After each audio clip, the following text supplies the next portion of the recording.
Anime की शुरुआत एक शांत से दिखने वाले लड़के क्योताका अयानो कोजी से होती है, जो कि अपने नए school the Tokyo metropolitan advance nurturing high school जा रहा था। बस में बैठे हुए अयानो कोजी देखता है कि एक सुनहरे बाल वाली लड़की किसी भी स्टूडेंट से अपनी सीट छोड़ने को कहती है, ताकि एक बूढ़ी महिला आराम से बैठकर सफ़र कर सके। ज़्यादातर बच्चे अपनी सीट छोड़ने से मना कर देते हैं, हालांकि खुशकिस्मती से एक महिला अपनी सीट छोड़ लेती है और उनका सफ़र जारी रहता है। अयानो कोजी अपने नए स्कूल पहुंच जाता है और अपनी क्लास की ओर जाने लगता है, लेकिन रास्ते में उसे एक लड़की रोक लेती है और पूछती है कि वो बस में उसे क्यों घूर रहा था। अयानो कोजी से शांति से बताते कि वो केवल उस तरफ देख रहा था और कुछ नहीं। लड़की बड़बड़ाते हुए खुद को ऊंचा दिखाने के लिए बकवास करती है और अयानो कोजी उसके चुप होने का इंतजार करता है ताकि वो अपनी क्लास में जा सके। असल में टोक्यो मेट्रोपॉलिटन हाई स्कूल एक प्रेस्टिजियस स्कूल है जो कि ग्रेजुएशन के बाद 100% जॉब दिलाने की डींगे हाँकता है, और ये भी बोला जाता है कि उसमें सिर्फ जापान के सबसे अच्छे स्टूडेंट्स ही एडमिशन ले पाते हैं। अयानो कोजी बाकी बच्चों के साथ स्टूडेंट काउंसिल प्रेसिडेंट की वेलकमिंग स्पीच सुनने जाता है। उसे सुनते ही अयानो कोजी को पता चलता है कि वो उसी लड़की की क्लास में है जो उसे गेट पर मिली थी। इससे भी ज़्यादा दुख की बात तो ये थी कि उनकी सीट अगल ही बगल थी। ओरिएंटेशन के बाद अयानो कोजी की क्लास 1T के स्टूडेंट्स क्लास में इकट्ठा हो जाते हैं और अपने इंट्रोडक्शन देने के लिए क्लास टीचर के आने का इंतजार करते हैं। सभी उनके आने का वेट कर ही रहे होते हैं कि तभी एक लड़का उन सभी को खुद को इंट्रोड्यूस करने को बोलता है ताकि उन्हें दोस्त बनाने में आसानी हो। सभी लोग अपने अपने बारे में बताना शुरू कर देते हैं और अयानो कोजी सोचता है कि अपनी बारी आने पर वो क्या बोलेगा। वो सोचता है कि शायद वो क्लास में पहले ही दिन अपना मजाक न बना ले, क्योंकि उसमें बाकियों की तरह कुछ खास नहीं है। जब उसकी बारी आती है तो अयानो कोजी एक रूखा सूखा सा इंट्रो देता है और अपनी बोरिंग लाइफ के बारे में सभी को बताता है। हालांकि स्टूडेंट्स इतना बोलने के लिए भी उसकी तारीफ करते हैं और उसके लिए तालियां बजाते हैं। उसी वक्त उनकी क्लास टीचर अंदर आ जाती है और खुद का नाम चबैशिरस से बताती है और स्टूडेंट्स में स्कूल की रूल बुक की कॉपीज बंटवा देती है। उसके बाद वो उन्हें स्कूल के रूल समझाते हुए बताती है कि वो स्कूल डॉम में रहेंगे और बिना परमिशन के वो स्कूल प्रेमिसेस से बाहर नहीं जा सकते।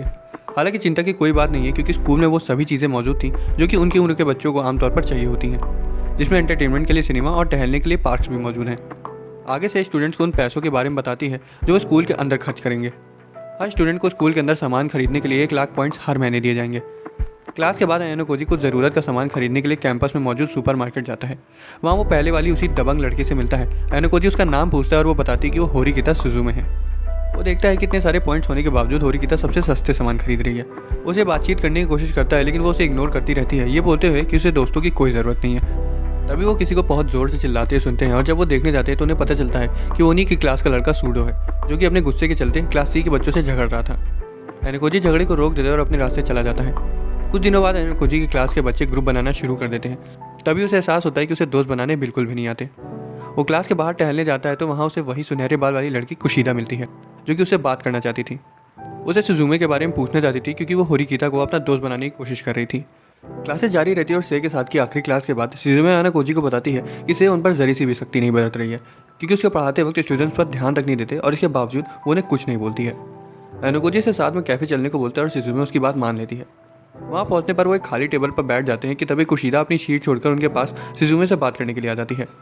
सुजुमे को कुशिदा के उसके नज़दीक आने में कुछ गड़बड़ लगती है, इसलिए वो उठकर वहाँ से जाने लगती है।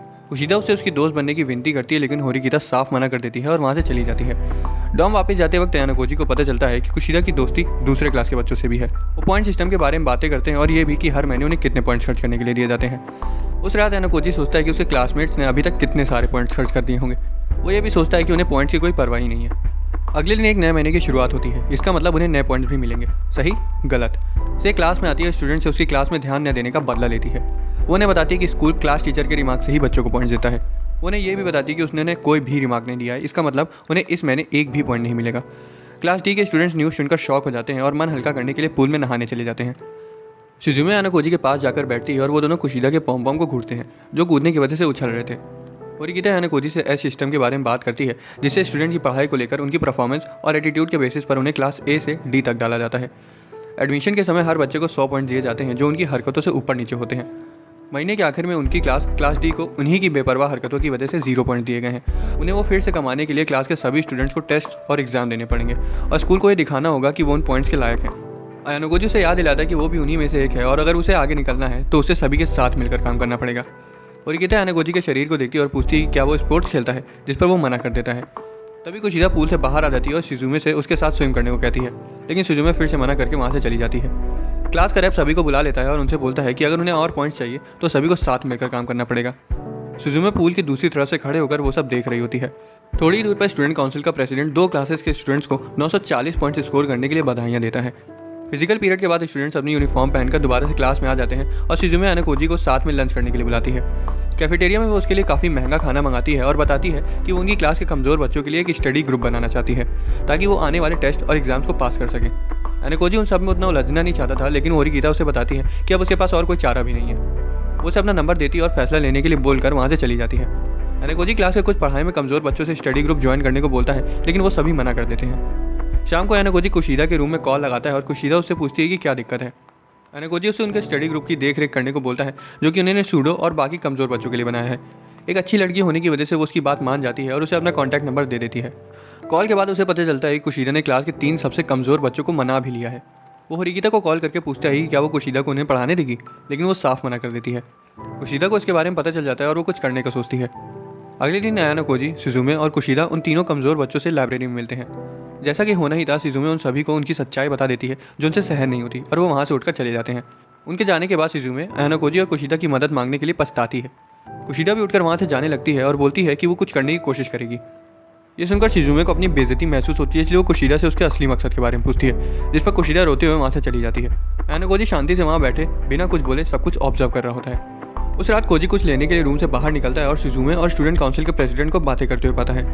असल में प्रेसिडेंट उसका बड़ा भाई होता है, जिसे उस पर स्कूल के सबसे बेकार क्लास में सेलेक्ट होने की वजह से शर्म आ रही होती है। वो शिजुमे को पकड़ लेता है और उसे मारने ही जा रहा होता है, लेकिन एनाकोजी बीच में आकर शिजुमे को बचा लेता है। प्रेसिडेंट पीछे मुड़ता है और उस पर वार करता है, लेकिन वो कोजी को छू तक नहीं पाता। प्रेसिडेंट उससे काफ़ी इंप्रेस हो जाता है और कोजी से उसके बैकग्राउंड के बारे में पूछता है। यहाँ हमें पता चलता है कि एनाकोजी जानबूझकर सभी सब्जेक्ट्स में 50 नंबर लेकर आया था ताकि उसे क्लास डी मिल सके। थोड़ी देर में प्रेसिडेंट वहाँ से चला जाता है और कोजी और शिजुमे एक वेंडिंग मशीन के पास बैठकर कुछ देर बातें करते हैं। शिजुमे उससे पूछती है क्या उसने अपने एग्जाम्स कोर्स में हेराफेरी करी थी, जिस पर वो बोलता है कि वो सिर्फ एक इत्तेफाक था। जिसके बाद वो क्लास के स्टूडेंट्स के बारे में बातें करने लगते हैं। स्कूल अगले दिन भी रोजाना की तरह चलता है। मिड टर्म से कुछ दिनों बाद से उन्हें एग्जाम्स के रिजल्ट बताती है और उन्हें अच्छे से पास करने के लिए कॉन्ग्रेचुलेट करती है। सभी बच्चे खुशी के मारे पागल हो जाते हैं ये जानने के बाद कि उन्होंने मिड टर्म टेस्ट पास कर लिए हैं। सभी स्टूडेंट्स कुशीदा को उन्हें सबसे कठिन सब्जेक्ट पढ़ाने के लिए शुक्रिया बोलते हैं। टेस्ट के 3 दिन पहले कोजी को सूडो क्लास सी के कुछ बच्चों से लड़ता हुआ मिला था। हालांकि इस बार उनका बॉस रुइन सूडो को उसी की खीर का स्वाद चखाने जा ही रहा होता है कि तभी क्लास बी की चिन्हों से उन्हें आकर रोक देती है। रुइन और उसके साथियों को वहाँ से जाना पड़ता है और एनाकोजी सूडो को रोकते हुए उसे आगे से दिमाग के काम लेने को बोलता है। जब लड़ाई थम जाती है तो एनाकोजी सूडो से कुशीदा के साथ स्टडी ग्रुप में आने को बोलता है। सूडो मना कर देता है और अपनी बास्केटबॉल प्रैक्टिस के लिए चला जाता है। प्रैक्टिस के बाद शिजुमे सूडो से ऑडिटोरियम के बाहर मिलती है और उसे क्लास के नोट्स की समरी देती है। वो उसे बताती है कि अगर उसे इस स्कूल में बास्केटबॉल खेलते रहना है तो पढ़ाई करनी होगी। सूडो बिना उल्टा जवाब दिए उन्हें ले लेता है और अपने रूम चला जाता है। अगले दिन कुशीदा कैफेटेरिया में एनाकोजी से मिलती है ताकि वो मिड टर्म एग्जाम्स के पिछले साल के क्वेश्चन पेपर सेकंड ईयर के एक स्टूडेंट से ले सकें। उन क्वेश्चंस के बदले उसे 10 पॉइंट्स देने की डील करते हैं, लेकिन लड़का उनसे 30 पॉइंट्स देने को बोलता है। हालांकि आखिर में कोजी और कुशीदा उसे 15 पॉइंट्स में नोट्स देने के लिए मना लेते हैं। लंच के बाद कोजी और कुशीदा थोड़ी देर बाहर बैठते हैं। कुशीदा उससे पूछती है कि क्या उनके पास पिछले साल के क्वेश्चन पेपर्स होना लीगल तो है, जिस पर कोजी उसे बताता है कि स्कूल की रूल बुक में ऐसा कुछ मेंशन नहीं है, इसलिए चिंता की कोई बात नहीं है। तभी वो लड़का उन्हें क्वेश्चन पेपर भेज देता है और एनाकोजी 3 साल पुराने पेपर से उसे क्रॉस चेक करता है और बताता है कि वो बिल्कुल सही है। कुशीदा बहुत खुश हो जाती है, लेकिन एनाकोजी उससे बोलता है कि वो सबसे बोले कि उसने खुद ही पेपर्स अरेंज किए हैं क्योंकि वो फिजूल की टेंशन अपने मत्थे नहीं लेना चाहता। टेस्ट के एक दिन पहले कुशीदा क्लास में सभी को प्रीवियस ईयर पेपर्स दे देती है और टेस्ट के लिए अच्छे से तैयारी करने को कहती है। सभी की टेंशन काफ़ी कम हो जाती है और वो उसे थैंक्स बोलते हैं। हम आज के दिन में वापस आ जाते हैं और से उन्हें बताती है कि लगभग सभी ने टेस्ट पास कर लिए हैं, लेकिन एक बच्चा है जो पासिंग मार्क्स नहीं ला पाया। वो और कोई नहीं बल्कि सूडो है, जिसे पासिंग मार्क्स 40 से एक कम 29 नंबर मिले हैं और अब उसे स्कूल से निकाल दिया जाएगा।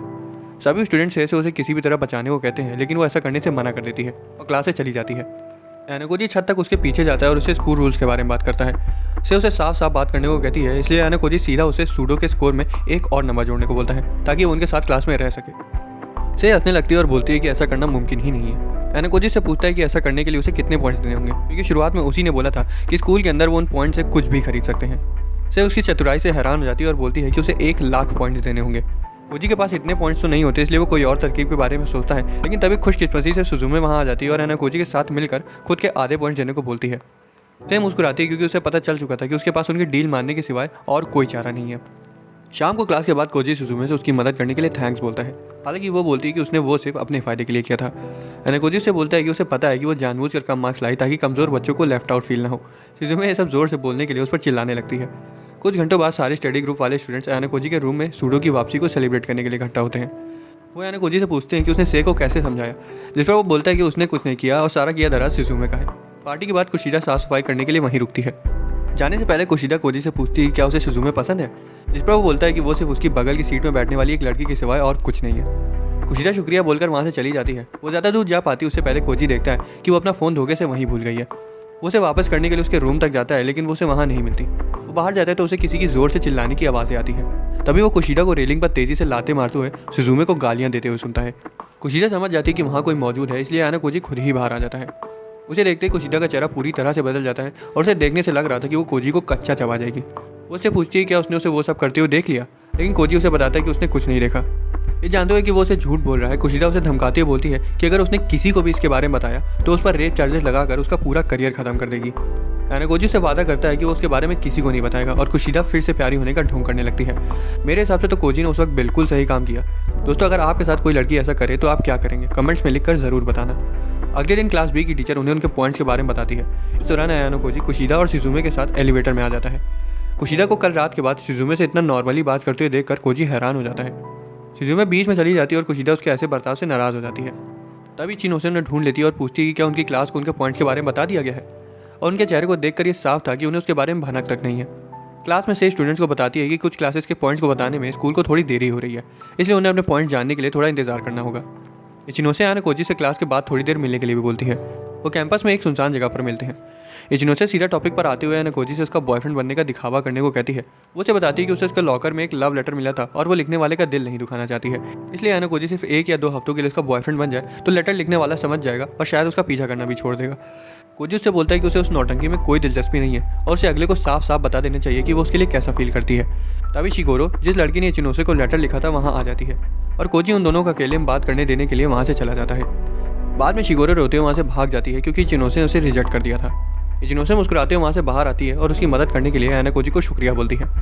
उससे मिलने के बाद वो क्लास में वापस जाता है और सूडो को स्टूडेंट्स पर चिल्लाते हुए देखता है, जो उन्हें बता रहा था कि उसने खुद से क्लास सी के स्टूडेंट्स को नहीं मारा था। थोड़ी देर में से क्लास में आती है और सभी को बताती है कि क्लास सी ने उनके 3 स्टूडेंट्स को मारने के लिए सूडो के खिलाफ एक कंप्लेंट दर्ज करवा दी है।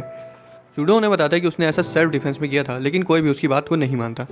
ये देखने के बाद कि उसका खुद के गुस्से पर ज़रा सा भी काबू नहीं है, ये सोच पाना थोड़ा मुश्किल था कि उसने उन्हें नहीं मारा होगा। उस रात क्लास सी के बॉस रुइन को स्कूल के बार में मजे लेते हुए दिखाया जाता है।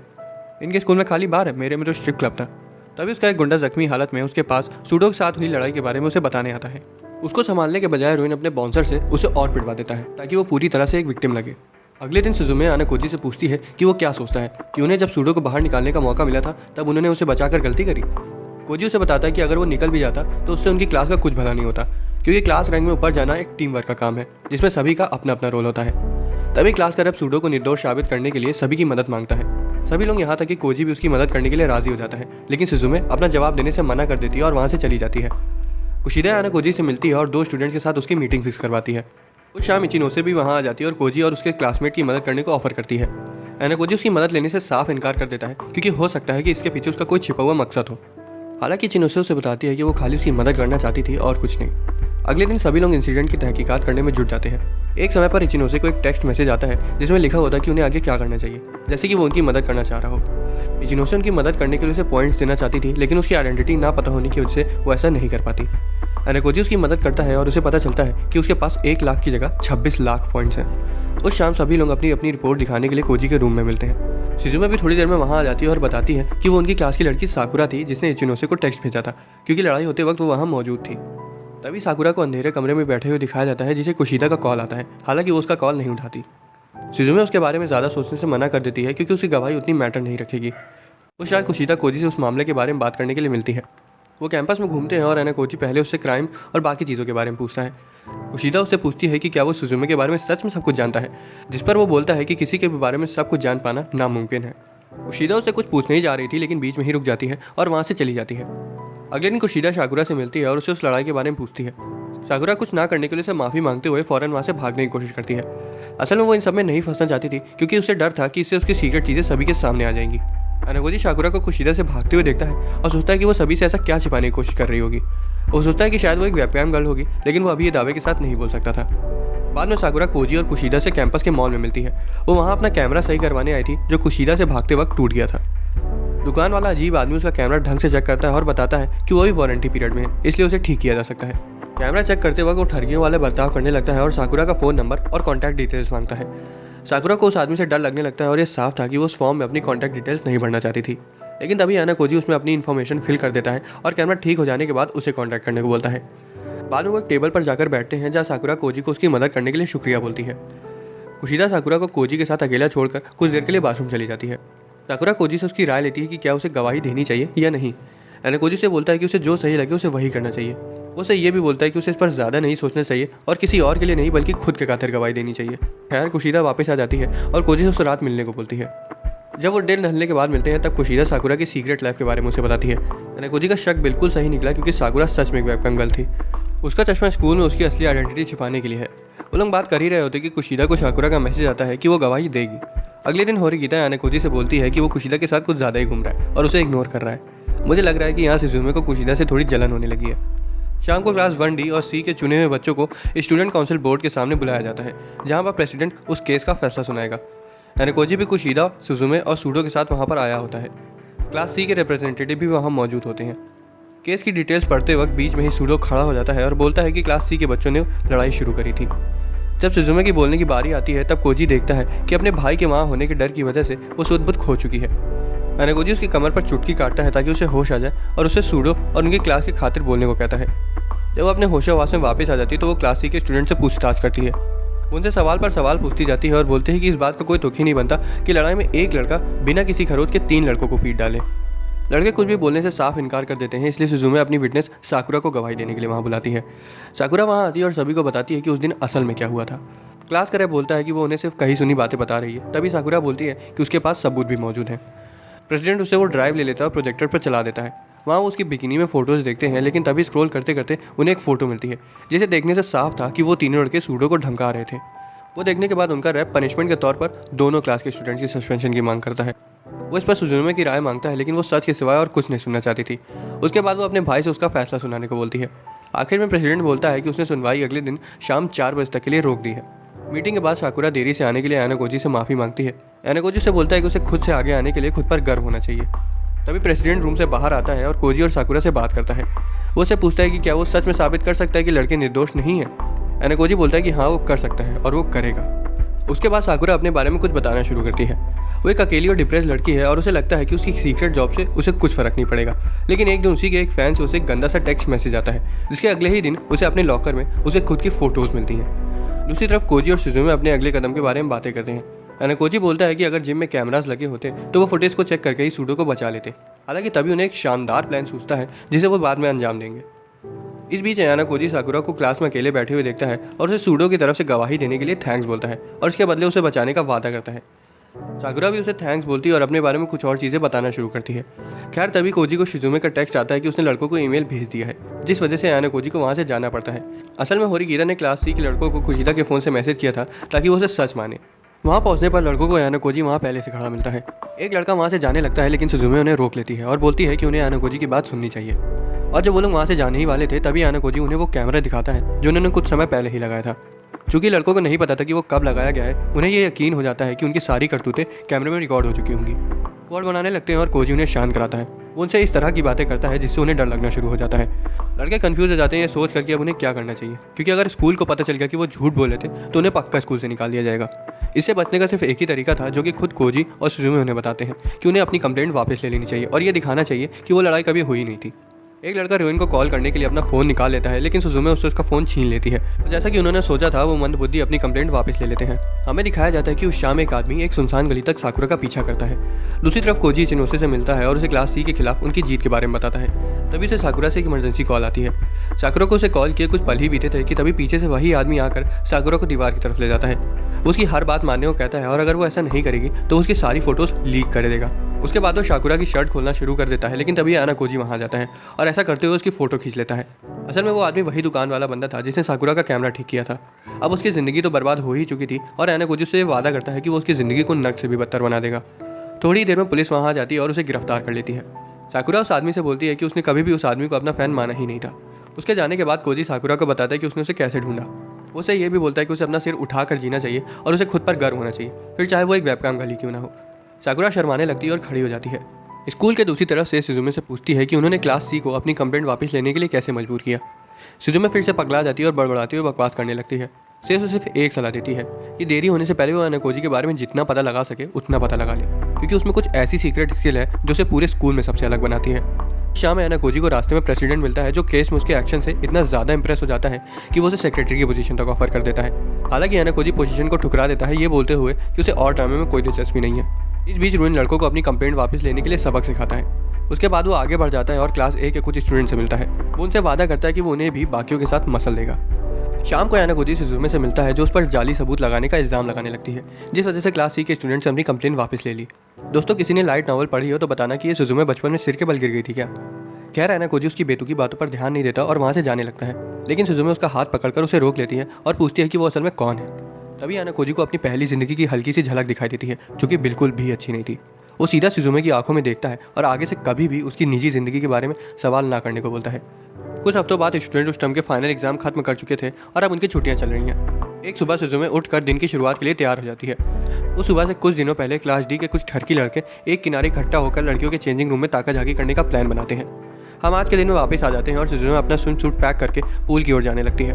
रास्ते में उसे क्लास के नए नवेले बने कपल्स हिराता और की मिलते हैं। वो उससे उनके साथ चलने को बोलते हैं, लेकिन सुजुमे मना करके अपने ग्रुप के साथ बस स्टैंड पर मिलने चली जाती है। तभी सूडो, आइक और यामाची भी वहाँ आ जाते हैं, जिसके बाद सभी पूल की ओर चल पड़ते हैं। जब वो वहाँ पहुँचते हैं तब लड़कियाँ चेंजिंग रूम में अपना स्विम सूट पहनने के लिए इकट्ठा हो जाती हैं। बात करती हैं कि कोजी कैसे अपने आसपास की लड़कियों के नज़दीक आता जा रहा है। कुशिदा सुजुमे के कोजी को लेकर टॉन्ट मारती है और उसे जलाने की कोशिश करती है, लेकिन वो काम नहीं आता। इस दौरान कहीं दूसरी जगह एक लड़का अपने साथी को लड़कियों के चेंजिंग रूम में झांकने को कहता है, इससे पहले कि लड़कियां वापस आ जाएं। सूडो और आइक गार्ड ड्यूटी पर होते हैं और वो ये भी पक्का करते हैं कि जब तक उनका ऑपरेशन पूरा ना हो जाए तब तक कोई भी चेंजिंग रूम में वापस ना जाए। कुशिदा को इसकी थोड़ी सी भनक लग जाती है, इसलिए वो उसका ध्यान भटकाने के लिए वॉलीबॉल खेलने का फैसला करते हैं। लड़कियां पहले तो खेलने में थोड़ा हिचकिचाती हैं, लेकिन थोड़ी देर में खेलना शुरू कर देती हैं। इस दौरान यामाची एक जनरेटर बनकर चेंजिंग रूम के दरवाजे पर डू नॉट एंटर का साइन लगाकर उसके अंदर घुस जाता है। जल्दी लड़कियां बाथरूम के बाहर आकर इकट्ठा हो जाती हैं और क्लीनर के वहाँ से जाने का इंतजार करने लगती हैं। तो वहीं अंदर यामाची जल्दी से छत पर कैमरा फिट करने की कोशिश कर रहा होता है। कुशिदा यामाची के बारे में पूछने लगती है और चेंजिंग रूम में जाने के लिए तैयार हो जाती है। आइक फौरन चौथे लड़के को मिशन अबॉर्ट करने का सिग्नल भेज देता है। चौथा लड़का तुरंत यामाची को कॉल करके समय की कमी की वजह से मिशन अबॉर्ट करने को बोलता है।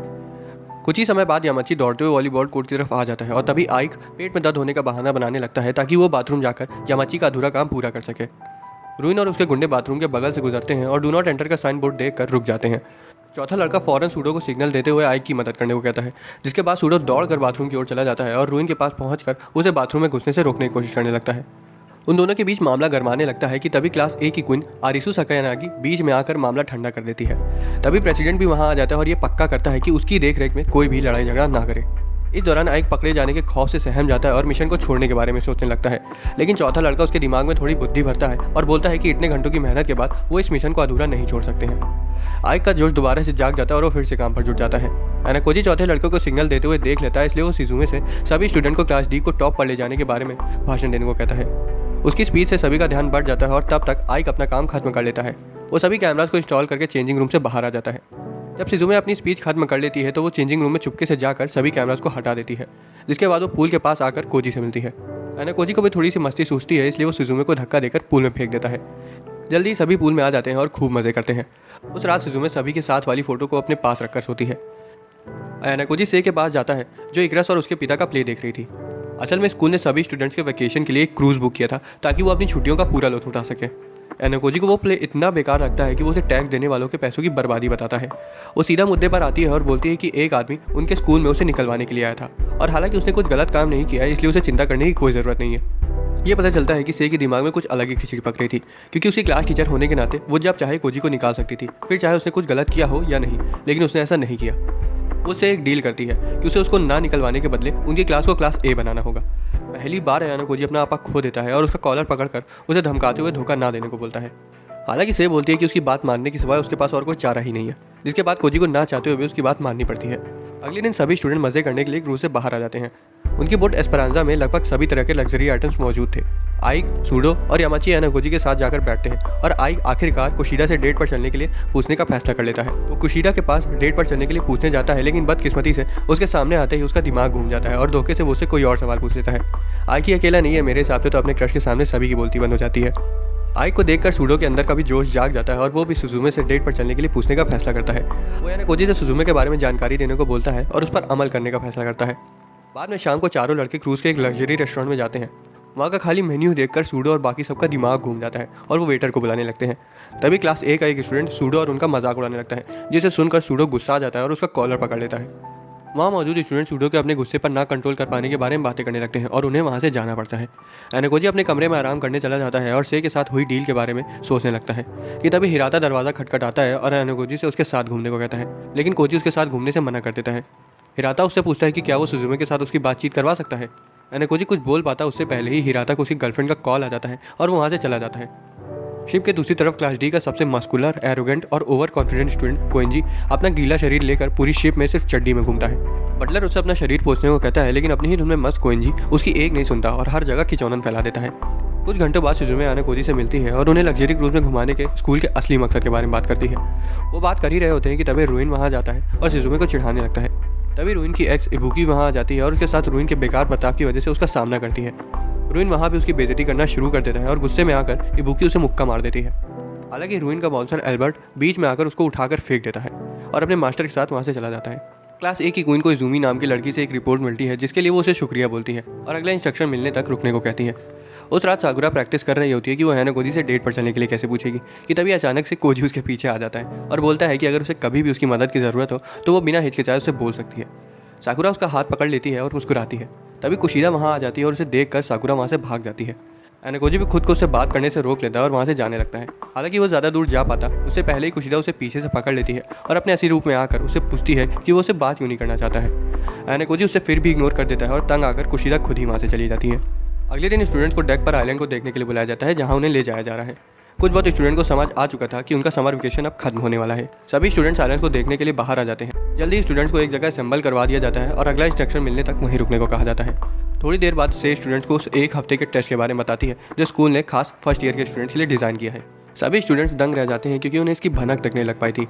स्टूडेंट्स को इंस्ट्रक्शन बताने के बाद टीचर उन्हें टेस्ट शुरू करने के लिए छोड़ देते हैं। हर क्लास के 8 स्टूडेंट्स के लिए 2 टेंट्स दिए जाते हैं और आइलैंड पर एक हफ्ता बिताने के लिए सभी को ज़रूरत का सामान भी दिया जाता है। हर क्लास को अलग से कोई भी एक्स्ट्रा सामान खरीदने के लिए 300 स्पेशल पॉइंट दिए जाते हैं और वो चाहे तो उन्हें पूरा खर्च कर सकते हैं। हालांकि उस एक हफ्ते के बाद उसमें से उनके जितने भी पॉइंट्स बच जाएंगे वो सभी पॉइंट्स क्लास पॉइंट्स में बदल दिए जाएंगे। टेस्ट के एंड में एक्स्ट्रा पॉइंट्स कमाने के लिए हर क्लास को दूसरी क्लास का लीडर को गेस करने का मौका मिलेगा। अगर उन्होंने सही जवाब दिया तो उन्हें एक्स्ट्रा 50 पॉइंट्स मिलेंगे, लेकिन अगर उन्होंने गलत जवाब दिया तो उनके बचे हुए स्पेशल पॉइंट्स में से 50 पॉइंट्स काट लिए जाएंगे। क्लास डी के सभी स्टूडेंट्स एक साथ आकर ये डिसाइड करने लगते हैं कि क्या किया जाए। कुछ बच्चे तो एकदम सटीक बात बोलते हैं कि उन्हें अपनी छुट्टियों के पूरे मज़े लेने चाहिए और क्लास के पूरे 300 स्पेशल पॉइंट्स हिराता जैसे होशियार स्टूडेंट को संभालने के लिए दे देने चाहिए। क्लासमेट्स आपस में खुसफुसाने लगते हैं कि तभी एक लड़का टॉयलेट की बात को उठा देता है और पता चलता है कि स्कूल ने हल्का होने के लिए उन्हें कुछ पोर्टेबल टॉयलेट दिए हैं। लड़कियों को उन टॉयलेट्स को इस्तेमाल करने में थोड़ी सी दिक्कत महसूस होती है, खासकर उसकी साफ़ सफाई को लेकर। वो प्रोटेस्ट करने लगती हैं और मजबूरी में आकर लड़कों को उनकी बात मानते हुए एक साफ़ सुथरा टॉयलेट खरीदना पड़ जाता है। बहस खत्म होने के बाद क्लास डी कैंप लगाने के लिए जंगल में अपनी जर्नी शुरू कर देते हैं। रास्ते में सुजुमे और एनोकोजी अपनी क्लास को इस टेस्ट में सबसे ऊपर ले जाने के बारे में बातें करते हैं। वो आगे बढ़ते रहते हैं और काफ़ी देर बाद सभी स्टूडेंट थोड़ी देर का ब्रेक लेने का फैसला करते हैं।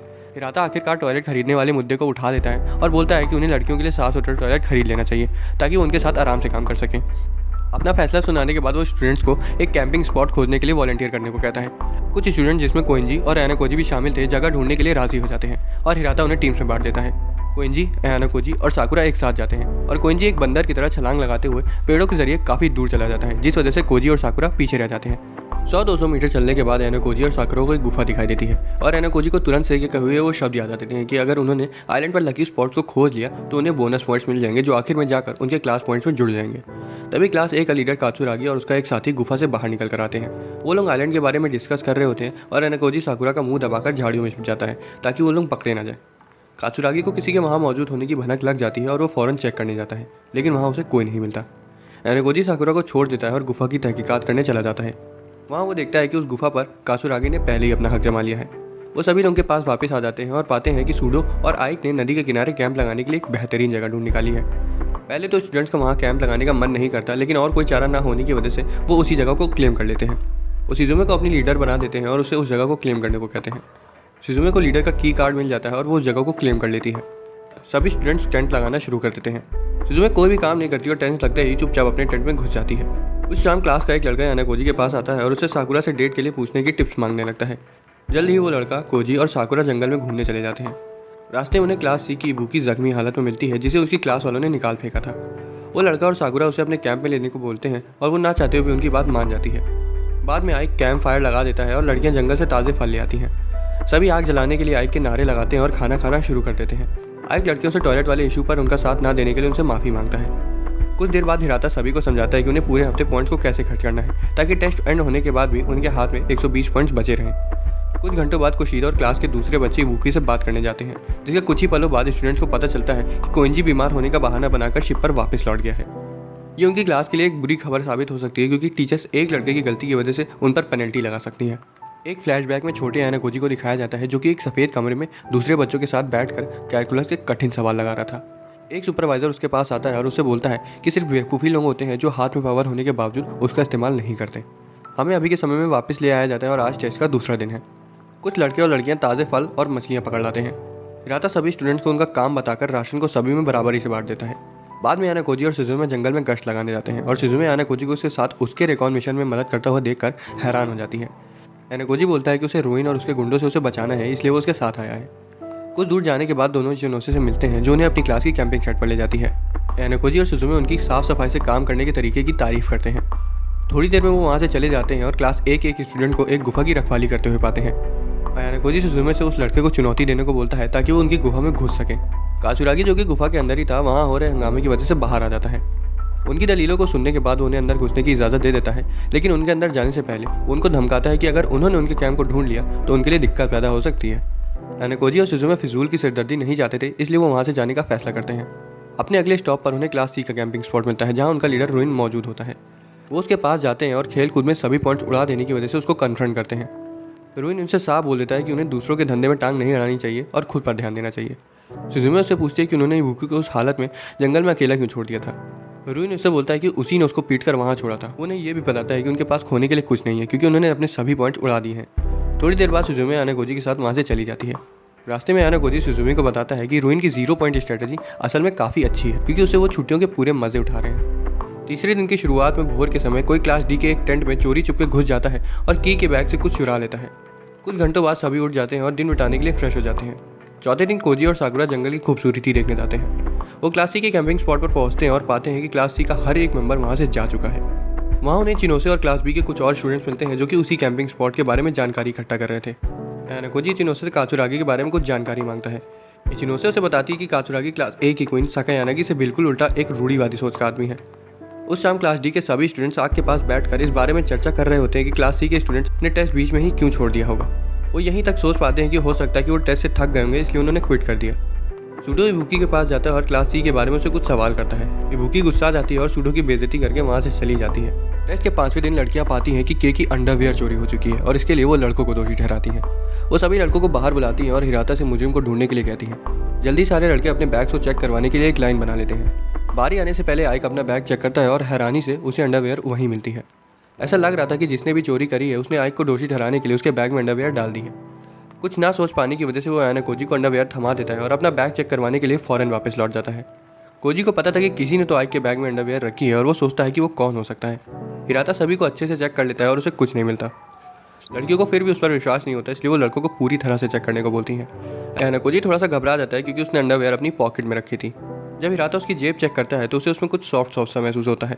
हालांकि हिराता भाईचारा होने का फ़र्ज पूरी तरह से निभाता है और बोलता है कि उसे कुछ नहीं मिला।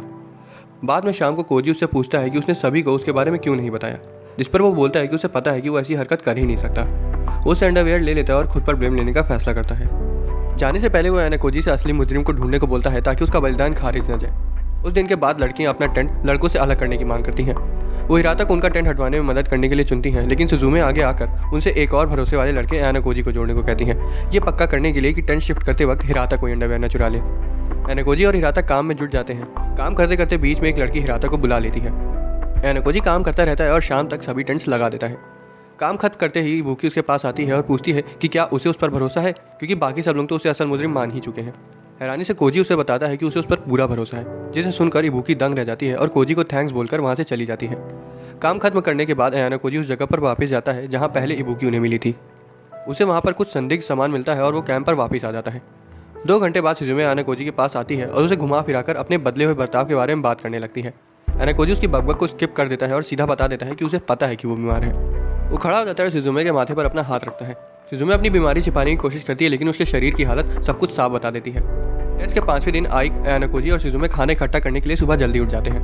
खाना ढूंढते ढूंढते आनाकोजी शिजुमे से पूछता है कि क्या वो की कार्ड का अच्छे से ध्यान रख रही है, जिस पर शिजुमे उसे बताती है कि वो हमेशा उसके पास ही रहता है।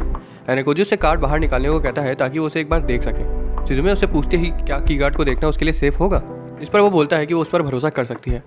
वो की कार्ड निकालते ही फौरन फिर से उसे अंदर रख लेती है और तभी यामाची पीछे से आकर थोड़ी सी मिट्टी शिजुमे के सिर पर लगा देता है। शिजुमे नाराज हो जाती है और उसे उठाकर पानी में पटक देती है। अगर आनाकोजी उसे बचाता नहीं तो यामाची मर भी सकता था।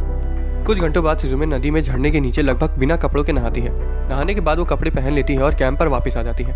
आनाकोजी इबुकी के एब्सेंस को नोटिस कर लेता है लेकिन कुछ नहीं बोलता।